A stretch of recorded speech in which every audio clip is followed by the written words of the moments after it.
আসসালামু আলাইকুম, welcome to my channel. আজ আমরা দেখব মজাদার ফুরি ভুনা কিংবা হট রেসিপি। চলুন তাহলে দেখে নেই মজাদার এই রেসিপিটি।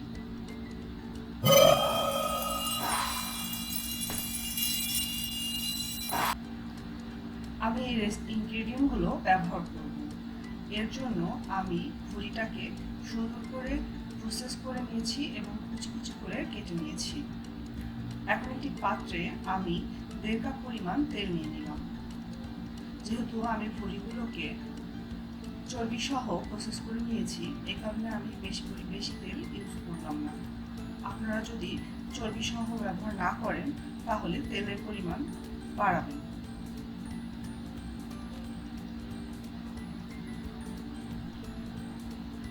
এখন আমি এতে দিয়ে দিব কুচি কুচি করে কেটে রাখা পেঁয়াজ কুচি 1.5 কাপ পরিমাণ।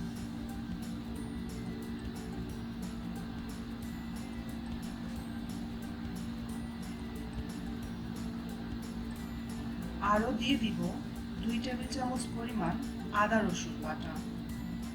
আমি আদা রসুনটাকে একসাথে বেটে নিয়েছি।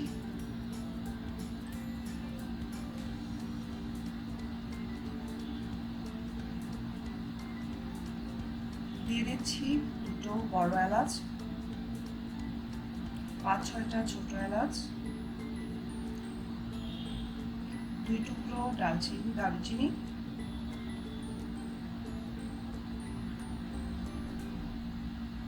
এবং 4টা তেজপাতা।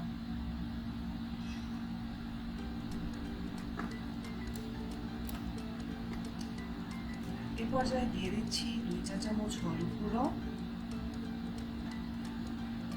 2 চা চামচ মরিচ গুঁড়ো, 1.5 চা চামচ জিরা গুঁড়ো এবং 1.5 চা চামচ ধনিয়া গুঁড়ো। আরও দিয়ে দিচ্ছি প্রয়োজন মতো লবণ। দিয়ে দিলাম 2টো শুকনো মরিচ। এ পর্যায়ে সব উপকরণগুলোকে আমি ভালো করে মিশিয়ে দেব। খেয়াল রাখতে হবে যেন সব উপকরণ ভালো করে মিশে যায়। এরপর আমি এটাকে কিছুক্ষণ সময় নিয়ে ভুনা করব।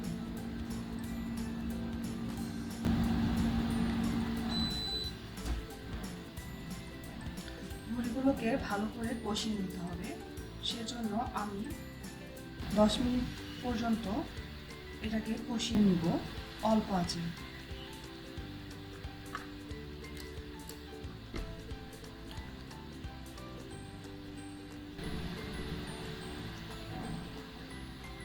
পর্যায়ে মুড়িগুলোকে আমি ঢেকে দিলাম এবং 10 মিনিট পর আবার এটাকে ভালো করে নেড়ে দিতে হবে, নয়তো নিচে বসে যেতে পারে।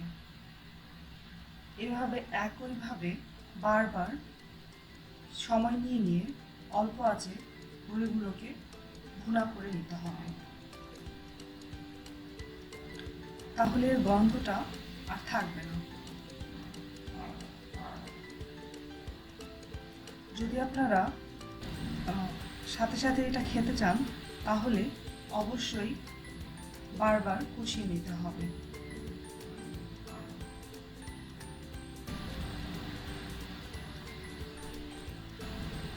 ভালো করে নেড়ে দিচ্ছি যেন নিচে বসে না যায়।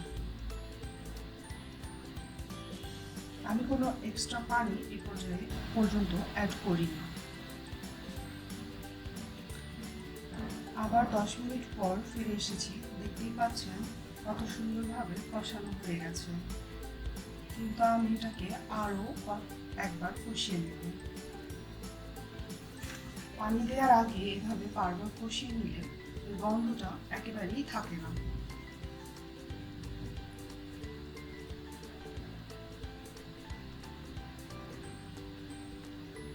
এবং খেয়াল রাখতে হবে নিচে যেন বসে না যায়। এখন দেখতেই পাচ্ছেন কত সুন্দরভাবে এটা কষানো হয়ে গেছে এবং নিচেও বসে যায়নি, পানিটাও অনেকটা কমে এসেছে।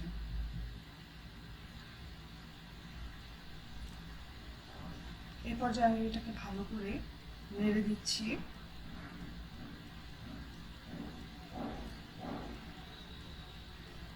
এবং এখন আমি পানি দিয়ে দিব 3 কাপ পরিমাণ।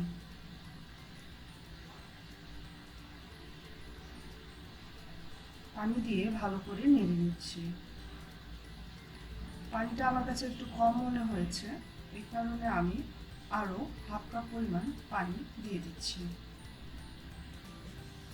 আমি আর পরবর্তীতে কোনো পানি অ্যাড করব না, এই কারণে আমি একবারই পানি দিয়ে দিলাম। এই পর্যায়ে ভালো করে নেড়ে নিব এবং মাঝারি আঁচে আমি এটাকে 40 মিনিটের জন্য ঢেকে রান্না করব। ফিরে আসছি 40 মিনিট পর। 40 মিনিট পর দেখতেই পাচ্ছেন ভুড়িটা কত সুন্দরভাবে রান্না হয়ে গেছে। তেলটাও উপরে উঠে এসেছে এবং নিচেও লেগে যায়নি।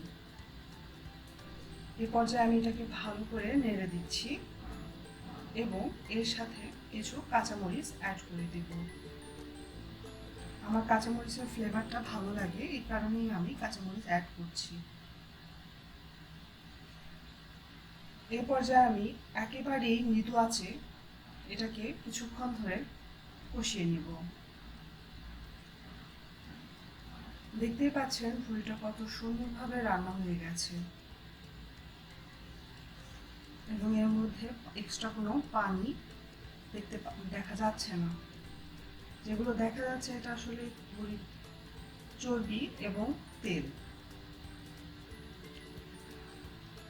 5 মিনিট ভাপে রাখার পর এখন আমার ভুড়ি রান্না একদম শেষ হয়ে গেছে। দেখতেই পাচ্ছেন কত সুন্দরভাবে ভুড়ি ভুনা তৈরি হয়ে গেছে। এখন আমি এটাকে পরিবেশন করব।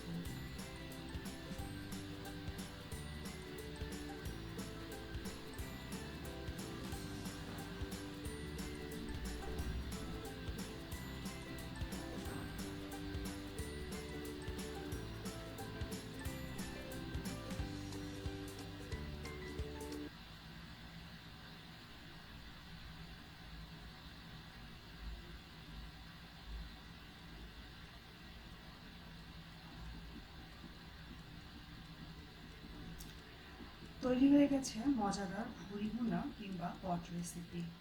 আপনারা চাইলে এটাকে রুটি, পরোটা, লুচি কিংবা ভাতের সাথে পরিবেশন করতে পারেন।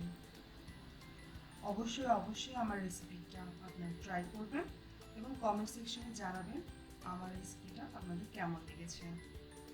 আমার চ্যানেলটিকে যদি আপনারা সাবস্ক্রাইব করে না থাকেন তাহলে অবশ্যই সাবস্ক্রাইব করবেন এবং বেল আইকনটিকে প্রেস করতে ভুলবেন না, তাহলে আমার যে কোনো নতুন